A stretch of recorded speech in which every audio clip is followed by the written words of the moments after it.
And you can literally get on a plane in Lake Charles, one stop to the world, and that's not an exaggeration. So having that connectivity, I think, is critical. Think about a community that doesn't have high-speed internet, and it's really no different when it comes to commercial air travel, because that's what really keeps our economy connected.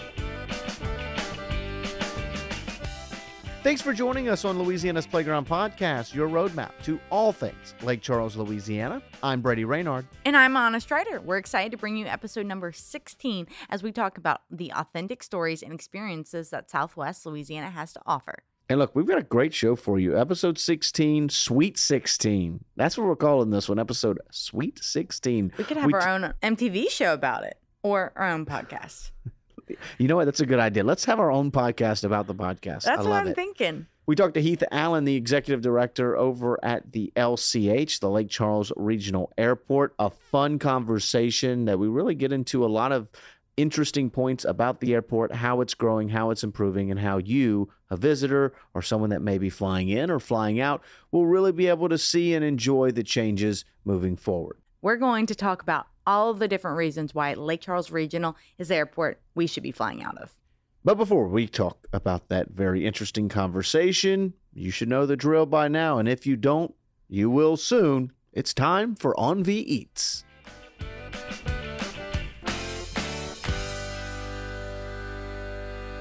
Each episode, Brady and I head out to a local restaurant in the community, and we bring you all the details of where we ate, what we ate, the atmosphere of it, and we call it On V Eats. This week, we head across the interstate just a few hundred feet from the visitor center as the crow flies to Steamboat Bills, one of the most recognizable brands in all of Lake Charles, Louisiana. And that's because they literally are right off the interstate. Whether you're heading eastbound or westbound on I-10 right there, this is a staple. The parking lot is always packed, it seems like. They have a great lunch and dinner crowd, and it's just truly one of those places that you know about it, whether you've been here or not. Kathy Vidring and her family moved down about 40-something years ago into the Lake Charles area, and they fell in love with what we had to offer. And so they opened Steamboat Bills in 1984, and now they've already spread to 2 different Lake Charles locations and 4 total, making it a mini franchise. Kathy and her family have really become known for their seafood items on the menu, as well as just that punch of flavor that is in every single bite of their classic dishes, and that comes from their seasoning that you can actually buy there, which is their Steamboat Bills seasoning, and it's on every single table and right at the front when you walk in. And there are just so many great options on the menu. I know one of my personal favorites is the Atchafalaya dinner, which is fried fish, just perfectly battered, and then over top is the etouffee, and I typically do the crawfish etouffee, but there is a shrimp option too, and it comes with just a fluffy roll on the side, and I can tell you, when that is what I am craving, I have to have it immediately. For sure. And in fact, one of my favorite things to get, because I do like a little bit of everything. I mean, as someone that grew up in Cajun country, it's just in my blood to kind of want a little bit of everything. And they have a sampler platter where you get to choose 3 of their Cajun dishes, and it all comes in one plate. I always typically go with one of the gumbos. Their seafood gumbo and chicken sausage, both are very good. Sometimes I get 2 gumbos. Yes, I know. Their red beans and rice. It's one of my favorites in town. Absolutely. If you've never had red beans and rice, or you are a frequent orderer of red beans and rice, you will not be disappointed either way. And then whatever their special is, whether it's their penne pasta, sometimes it's catfish coubillon, sometimes it's even a chicken, okra, and sausage sauce piquant, which are both tomato dishes, the coubillon and the sauce piquant, but both very, very good. That's really, to me, the thing that I would suggest ordering if you go, because you get a little bit of everything from their menu, and it's all very excellent. Of course, you can order up any of these options, but they have so many more on their menu, including fried gator. They've incorporated fried fish tacos. Their pistolets, they are absolutely known for. They are stuffed to the brim with etouffee. They even have their swamp fries, which, oh my gracious, it is your typical fry, and stuff like a trash fry or something, it has etouffee, again, smothered all over it. They have stuffed baked potatoes and then specialty meals, and in season, they have soft shell crab and other dishes. But Anna, we're burying the lead. We really are, because this particular trip, we went for one reason and one reason only. Crawfish. Crawfish. It's time. It's the season, and we had to do it. Crawfish season in Louisiana is the 5th season, if we're being honest, right? Like, it's as much of a season as fall and winter and summer. And obviously, we wanted to take advantage of that and really pass along one place that we think does it really, really well. And Steamboat Bills absolutely does it. And something they also do a little bit different than most places is many establishments around Lake Charles will not start serving crawfish typically on an average day until about 4 p.m. That's really the usual. Steamboat Bills, and I know Seafood Palace is another spot that does this, they will serve it during lunch hours. So if you're having lunch around a normal lunchtime, you're actually able to eat boiled crawfish, as we were during our trip recently. They have the audience for it, and they just do it right. The crawfish there are seasoned incredibly well. And if you have not had crawfish, there's many tips and tricks that need to be understood. And I'm a number of years in the making and learn something new, I swear, every time I eat crawfish with somebody new that's born and raised in Louisiana. The crawfish, you had said that they were seasoned well. And typically, a lot of places you go, they kind of watch out on the spice level because you never know who's going to eat it, and you would rather kind of err on the side of caution. There, they want you to just appreciate them as they are. And there is a bit of a kick for those that really struggle with heat. So I guess be mindful, but also don't let that deter you from really trying their crawfish, because there is some kick to it, and I think it's all the better because of the spice level of them. And if you're a first-time crawfish order, there's many things to know, and the staff at Steamboat Bills will, of course, help walk you through all of it. But you do buy crawfish by the pound, and when you buy it by the pound, 3 pounds is like a smaller order, and 5 pounds and up is really a healthy size order. And that large tray that you kind of see pictured in most of the examples that you might see online. The orders also come typically with potatoes and corn. You can add on sausage and dip, which is something that we did today. We each got the sausage, added into our crawfish, and I'm a huge dipper, so definitely get the dip. The best part is that the vegetables and the sausage really retain all that flavor from the crawfish and all the seasoning, and you can eat it in a new way that you've probably never had it before. When you're eating crawfish, it's so much more of an immersive experience. You can guarantee that you're going to probably sit there much longer than you might if you were just eating a sandwich, but that opens up for great conversation with everyone that you're around, even in a restaurant sitting. So if you're just stopping in or you're making your itinerary to visit for the weekend, make sure you give yourself plenty of time to enjoy the meal. And I think that's something that's really special about crawfish. And as you can see from our juxtaposition questions that we do with each of our guests, when they choose crawfish, the camaraderie that's built over a platter of crawfish is really what kind of sells crawfish as a whole. Yes, they're delicious. Yes, they're fun to eat, but it's the process, I think, of eating them that is really the special part about the crawfish. And at Steamboat Bills, they do that really well. So it's just a great place all around. Their service is top notch. They are quick, and the food is always consistent and delicious. So next time you're in town, stop in to Steamboat Bills on the lake, right there off I-10. Or if you're in the downtown area or on the other side of town, closer to the 210 Loop, you can head to their Broad Street location, order up all of the delicious meals from this family-owned and operated business. From a great meal to a great guest, we welcome on Heath Allen, the Executive Director of the Lake Charles Regional Airport. He's been in that role since 2008, previously serving as president of the Louisiana Airport Managers and Associates, and is also now actively involved with its executive board of directors. Allen is a lifer here in Southwest Louisiana that has made his mark in the airport business with additional affiliations with the American Association of Airport Executives, Airports Council International, and the Small Airports and Air Service Committees. And now his greatest accomplishment, appearing here on Louisiana's Playground Podcast. Welcome to the show, Heath. Thank you. Glad to be here. I appreciate the invite.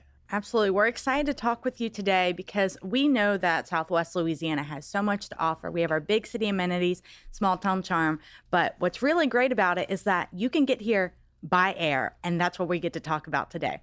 But before we dive into our conversation, we have a few questions to ask you to get to know you a little bit better. Are you ready? I'm ready. All righty. Crawfish or gumbo?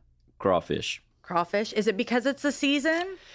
It is, and I always feel like with a crawfish ball, that is like Louisiana. That's a get together with family, friends, and it's always a good time. I mean, I don't think I've ever been to a crawfish ball, right, and had a bad time. And certainly, you're going to eat good at the very least. Yeah, compared to a sea-doo, someone says money can't buy happiness. Well, it can buy a sea-doo. And have you ever seen anyone frowning on a sea-doo? Have you ever seen anybody frowning at a crawfish ball? Right. Yeah. Exactly. So they're comparable. I agree. Yeah. And it's funny that everyone who's really said crawfish lately has been referring to a boil. Yes, it's the crawfish aspect, but it's the whole gathering component that brings people together around the crawfish. Absolutely. All right, the next one, poolside or beachside? How about a pool by a beach? Well, Wow, that's next level. okay. No, we're That's in the life here. of an executive director. Exactly. We're aiming for that. yeah, no, that's almost like trying to, ask me to pick my favorite kid. But I would probably go with beach. I really like the water. I like the water in general, but it's hard to beat a beach. All right, our final one, concert or comedy show? I'm going to go concert, mainly because there again, with concerts, I've always been pretty pleased. I love live music. I've been to comedy shows. Some of them were great. Some of them were not so good. So I'm going concert. And luckily here in Southwest Louisiana, a ton of great concerts and musical acts. Like, it always is really impressive, the list of artists that kind of come through, whether it be kind of blast from the past. Like, I know Chris Cagle is coming up pretty soon. Remember, he had that song, The Chicks Dig It. Remember that? That one was popular. How could I forget it? That was popular in 8th grade for me. I remember that one. And then we have people like Lainey Wilson coming in, who now is, Miss Country Music. Yeah. So, and everything in between. So what a great place to love music and be in, huh? Absolutely. So from our questions that kind of get to know you better to the topic, of course, at hand, which is all the offerings that the LCH, the Lake Charles Regional Airport, gives the community, and the multiple ways that, both are in that symbiotic relationship where both kind of benefit each other. Ultimately, what are all the offerings that LCH really gives to its guests? So our primary purpose in life, I guess, is the movement of people. And we do that in several ways. Obviously, the greatest contribution to Southwest Louisiana is through our commercial air service, obviously being that connection to the national and worldwide air transportation system. But we also do it in other ways with the private aviation, and then, of course, with the helicopters. So we're a major base for Bristow Helicopters, which is the largest operator of commercial helicopters in the world. And they primarily service the offshore oil and gas industry, obviously a big component of our economy. But yeah, it really comes down to the movement of people when you strip it all down. How do you feel like having an airport and one as obviously busy as you guys really impacts the citizens of Lake Charles? Sure. So it's definitely a direct impact for folks that need to get from point A to point B. That's sort of in its simplest form. But it's also indirect impacts in that you might not ever step foot on an airplane, but it's still an impact because the company you work for might be here because we have air service, or maybe they wouldn't be here if we didn't have air service. So I definitely think it's both direct and indirect impacts. We refer to the airline system as the original World Wide Web. So it's about connectivity. And you can literally get on a plane in Lake Charles, depending on where you live, 10 minutes from your house, one stop to the world. And that's not an exaggeration. So having that connectivity, I think, is critical. It puts us in a different level. If you think about, back to that World Wide Web, if you will, comparison, think about a community that doesn't have high-speed internet. They're sort of at a disadvantage to communities that have high-speed internet. And it's really no different when it comes to commercial air travel, because that's what really keeps our economy connected. When you talk about connectivity, I know we have two airports that we have direct flights to, and that would be the Dallas-Fort Worth and the Houston Intercontinental Airport. And that really does bring in visitors and, like you said, business from across the world. What has it been like to grow those different destinations and continue to bring people here and expand that air service? Yeah, so to your point, we've had commercial air service at this airport since 1961, and it's gone through a lot of transitions since that time. So you had, they were heavily regulated back then. So basically the government told airlines where to fly and how many times, and you saw bigger airplanes and they might have 3 people on them, to where now, since deregulation, it's very much, airlines are very much run on Wall Street. So the days of empty airplanes flying around don't happen anymore. And we're constantly trying to grow our options. We're fortunate to have 2 major airports, especially with DFW. I mean, it's, I think, if I'm not mistaken, the 4th busiest in the United States, behind Atlanta, Chicago, and Los Angeles. So We've got 2 destinations, but we're fortunate to have major destinations, pretty short segments between those 2. So really a short flight, and you literally have hundreds and hundreds of options in terms of cities that we fly to. But we're always looking for additional destinations. We're always out recruiting.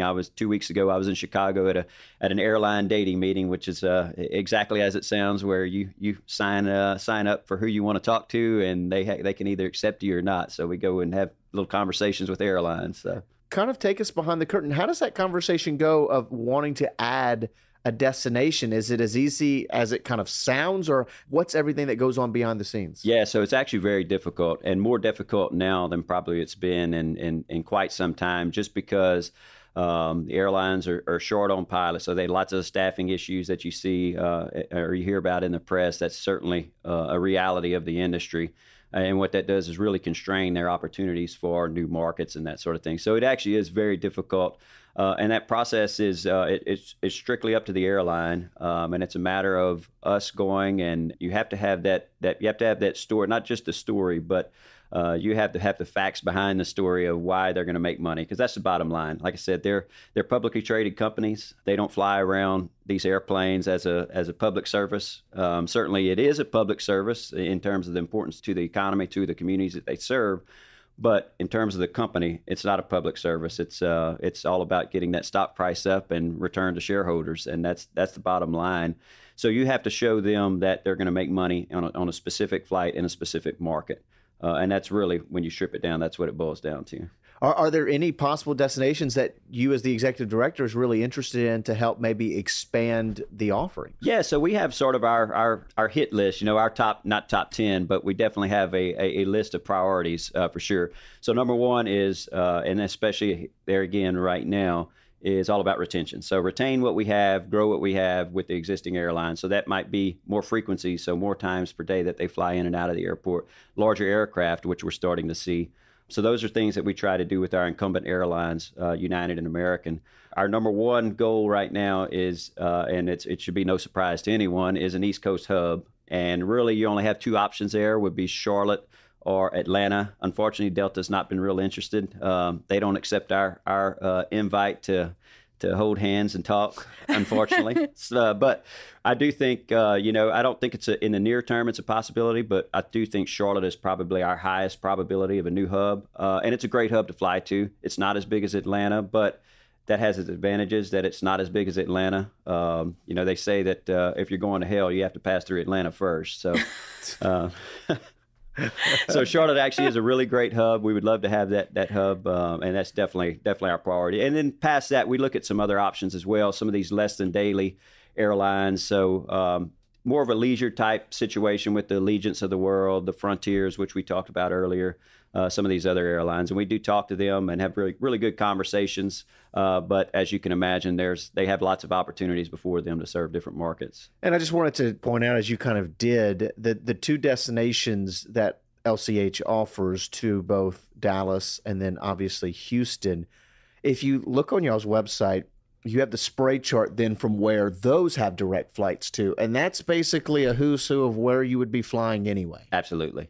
Yeah, when you get to some of the secondary cities, especially there on the East Coast, sometimes you may have to have a double connect. But for the vast majority, there are just lots and lots of options from that one stop in either one of those hubs. I know you're talking about stories, and so much of what we do comes back to that storytelling. And I had my dad just fly in for his first time from Dulles in Northern Virginia into Lake Charles on United, and he had never flown into a regional airport.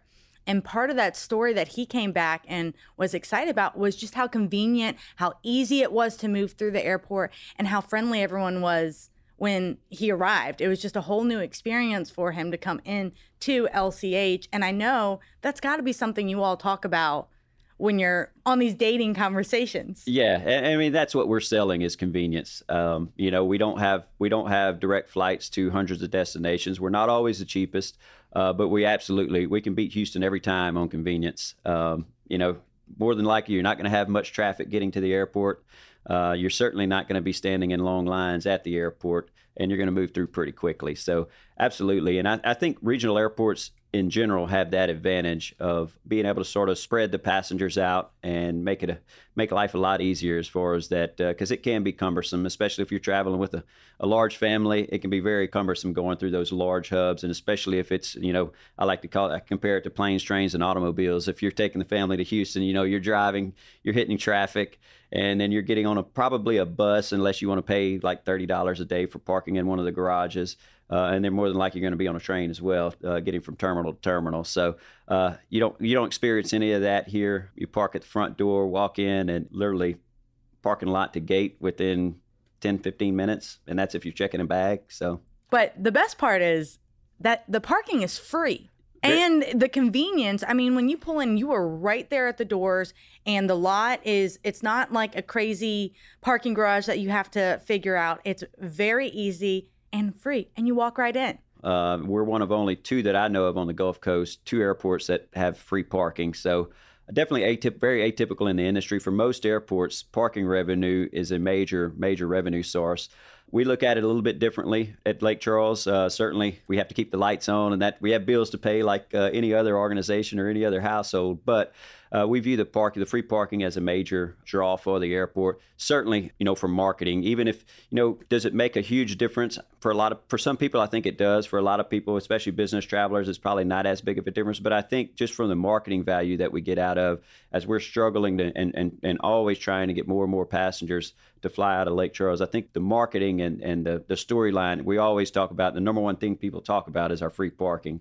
So when you look at it from that aspect and the positive publicity that we get out of it, we think it's at this point, we think it's more valuable to have that than to try to get the revenue off of the parking. And you're talking about so many upgrades that you're bringing to the airport, refreshing it. And a lot of that's been possible with a federal grant that you all just got in March from the CARES Act, and coming out of Hurricane Laura and COVID and all of that. And y'all are putting that to great use. We are. We talk about the challenges that we've had, and that's not news to anybody who lives in Southwest Louisiana. So we started out with the pandemic, obviously.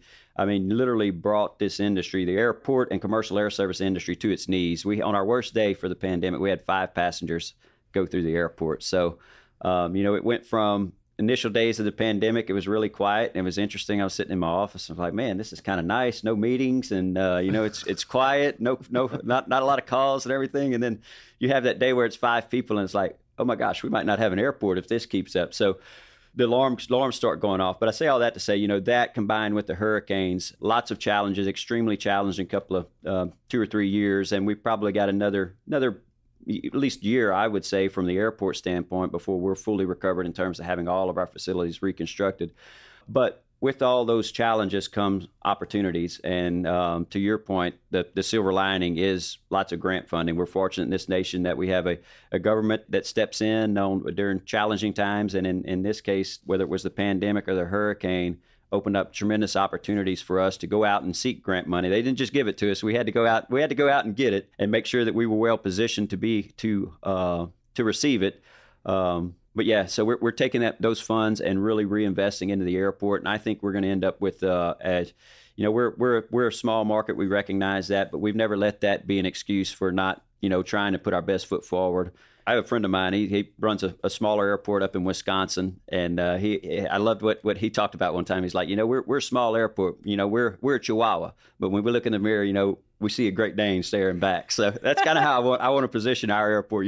I don't want us being a small airport to ever be an excuse of why we don't have the best facilities that you can possibly have, the most well-run organization that we can possibly have. In terms of total, it's just shy of $30 million since 2020 that you guys have been able to kind of receive. What upgrades have you guys been able to make with all that? Yeah, so some of that grant funding actually helped us fund our operations during the worst of the pandemic, because when you think about the pandemic, obviously with no passengers coming through the airport, you lose that revenue. We lost our gift shop. We lost our restaurant. Hertz rental car actually pulled out of the airport for a period of time. American Airlines actually paused service for a period of time. So that's a lot of revenue that you lose. And as I mentioned before, we have to keep the lights on. We still have bills to pay and everything. So some of that funding helped pay for our operations. But then we took about half of it, and we've done things like expanded parking. So we're doing actually an employee parking lot, but in effect is an expansion of the public parking, because now we're taking those employees that were parking in the public parking and move them into their own lot. So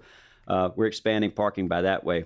We've got a fixed base operator. So Freeman Jet Center is sort of our private aviation terminal. So we're constructing a completely new facility for those guys. So when we have corporate traffic coming into the airport, maybe it's executives from one of the local industries or something like that. Obviously, we want to put a good foot forward there. They may be coming to Lake Charles to consider an investment. So we definitely want them to be impressed when they show up. So just a lot of different projects. And then add to all that, all the reconstruction that we have. So hangars, we'll end up having about 4 or 5 hangars that we've got one that's nearing completion right now. We've already completed a couple of sets, and we'll probably have 3 or 4 more that that'll be getting underway shortly. So we'll go from actually having more hangar space than what we had pre-storm when all is said and done. So all of those grant fundings there, again, it's been a challenging time, but it's also opened up a lot of opportunity. I think that the airport will be well positioned on the backside of all of these challenges. And that's essential for continuing for passengers when we've talked about so many of the disruptions that we've had that are weather related too,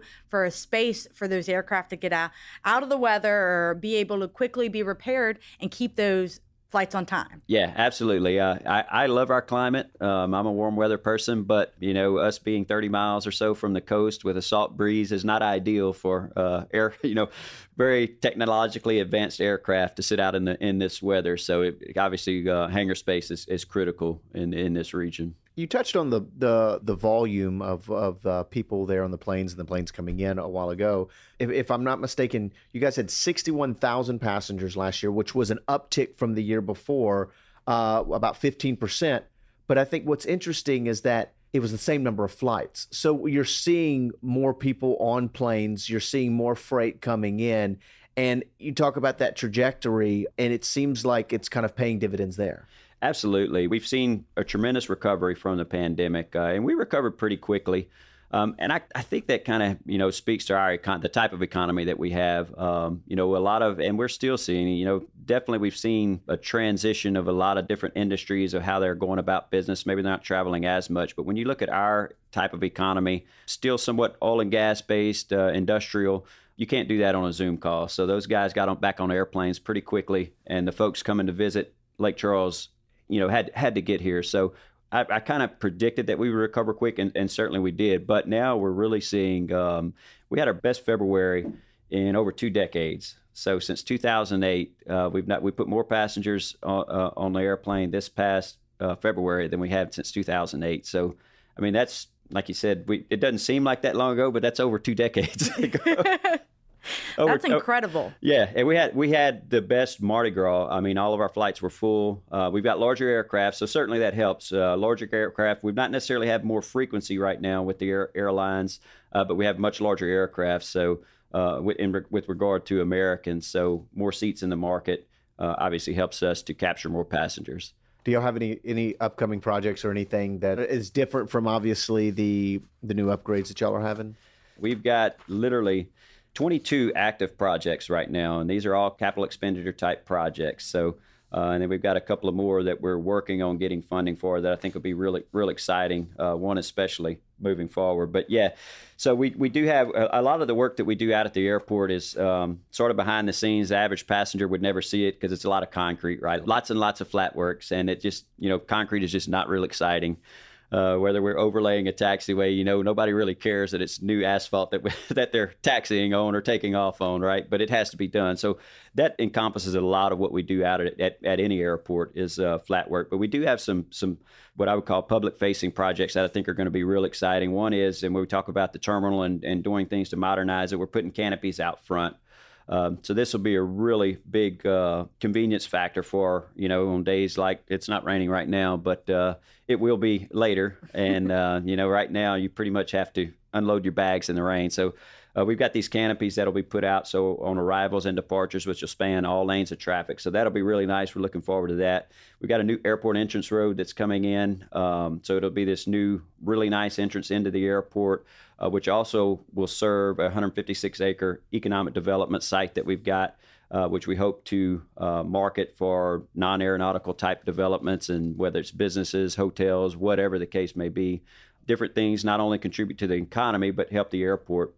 We haven't really talked much about, how the airport operates, but we're a very, very lean operation. So 75% of our revenue that it takes to operate the airport comes from our operations. So that's landing fees that we charge airlines, it's rentals, we've got over 30 tenants out there, and they all pay, vast majority pay a ground lease to the airport. And that's really what helps us pay the bills and keep the airport operating. So it's important for us to continue to develop that land. We've got nearly 2,000 acres, which is a pretty big, makes us one of the larger, in terms of land mass, one of the larger airports in Louisiana.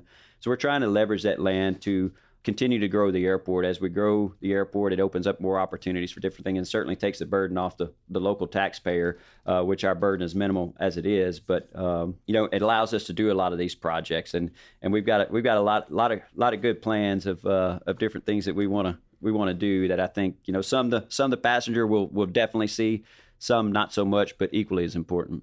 And when you're talking about this land space, you're so close to Burton Coliseum and McNeese State University that this is just an addition to be able to have that there, to build in the community and continue to close the gap from where the airport is into those facilities that are really right there down the road, and host events and things that bring people together all year long. Absolutely. We want to try to capitalize on those synergies, and Burton Coliseum is a great example of that, especially as we start talking about things that we want to do. The airport won't necessarily develop a hotel, but we're hoping to get someone interested that will, and certainly Burton Coliseum and events, as they continue to have more and more events, will certainly play into that. And speaking of events, we've got some exciting ones coming up this spring. And one of those is the Chenault International Air Show. And that's not held at the Lake Charles Regional Airport. That's actually held at Chenault International, but Lake Charles Regional is a sponsor of that.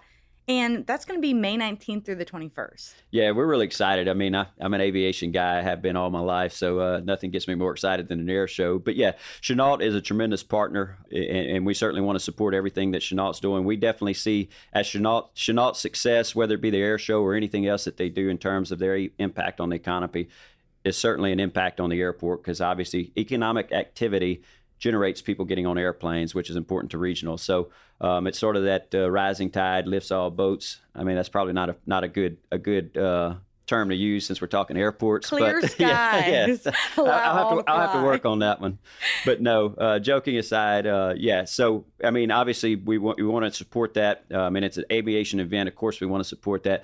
But it's extremely important for us to, and when we talk about staffing issues, and I mentioned that with the airlines, extreme shortage right now in terms of pilots. So it's important for us, sort of that grassroots efforts, to get out there and support an event like the Chenault International Airport Show, because I can tell you, I can remember to this day going to an air show as a kid with my grandfather, and that was, I don't know that was the thing that just made me determine, I'm getting into airports, but certainly it didn't hurt when you see the aircraft. I mean, aircraft are just really cool, especially ones that go fast and make a lot of noise. So I definitely see the value in having the Chenault Air Show and us being a part of that, and hopefully inspiring, the next round of pilots to come up and get interested in aviation.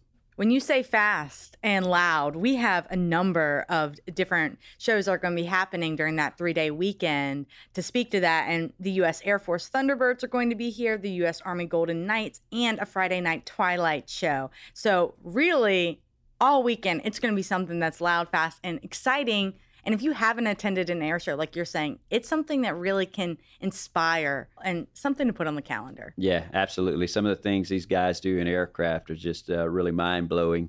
And you mentioned the Twilight show. The first time I'd ever seen one was one of the previous shows at Chenault. And that in and of itself is, it's just something unique about that, them flying around at night and the lights and everything. It's really cool. It has been an absolute pleasure to talk to you today about Lake Charles Regional Airport and all of the many reasons why we need to book a flight to whatever destination anyone wants to go to, or to come visit us here in Lake Charles, to make sure you do it and hop on a connecting flight from Dallas or Houston and into Lake Charles. So thank you for joining us today. Thank you again. I appreciate it. It's been a fun conversation. So I love talking about airports, and you guys make it easy. So thank you. Thanks again to Heath for joining us here on the show, and thank you for taking time out of your day to spend some time with us here on the podcast. If you enjoyed the show, please, can you follow the podcast? It's the little plus button right there on your screen if you're looking at it, and leave us a rating or a review, while you're there. Each rating or review helps us to be able to continue to bring you the unique experiences and offerings that Southwest Louisiana has to offer. Go to visitlakecharles.org/podcast for more episodes, where to eat, events happening this weekend, and a link to the Lake Charles Regional Airport website so you can book your flight. I'm Anna Strider. And I'm Brady Raynard. Thanks for taking time to come and play on Louisiana's playground. Say to you.